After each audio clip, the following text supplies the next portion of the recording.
ലെന മോഹൻലാലിനെ പറ്റി പറഞ്ഞത് വല്ലാത്തൊരു. ഈ അടുത്ത് ഒരു ന്യൂസ് ചാനൽ സംഘടിപ്പിച്ച ന്യൂസ് മേക്കറെ തിരഞ്ഞെടുക്കുന്ന പരിപാടിയിലാണ് ലെന എന്ന നടി മോഹൻലാലിനെക്കുറിച്ച് പറഞ്ഞത്.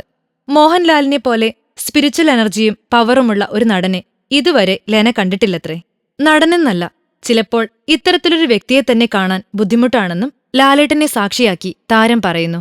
കൂടാതെ എന്തുകൊണ്ടും അദ്ദേഹം ഒരു വിസ്മയമാകുന്നു, അല്ലെങ്കിൽ അദ്ദേഹത്തിന്റെ അഭിനയം പ്രതിഭാസമാകുന്നു. അതിനെല്ലാം മികച്ച ഉദാഹരണമാണ് ഇതെന്നും ലാലേട്ടനൊപ്പം പ്രവർത്തിച്ച പരിചയം കൊണ്ടാണ് ഇത് പറയുന്നതെന്നും പറഞ്ഞപ്പോൾ ലാലേട്ടൻ പറഞ്ഞത്, ലെന സൈക്കോളജി പഠിച്ച് 2 തവണ MA വാങ്ങിയ ആളാണ്, അതുകൊണ്ട് അവിശ്വസിക്കണ്ട എന്നാണ്. പലപ്പോഴും നമ്മളെക്കുറിച്ച് മറ്റുള്ളവർ പറയുമ്പോഴാണ് നാം നമ്മെ തിരിച്ചറിയുന്നതെന്നും ലാലേട്ടൻ പറയുന്നു. ലെന മോഹൻലാലിന്റെ കുറ്റം എന്നും എപ്പോഴും എന്ന ചിത്രത്തിൽ പറഞ്ഞുകൊടുക്കുന്നുണ്ട്. അത് കാര്യമാക്കണ്ട. Film coat.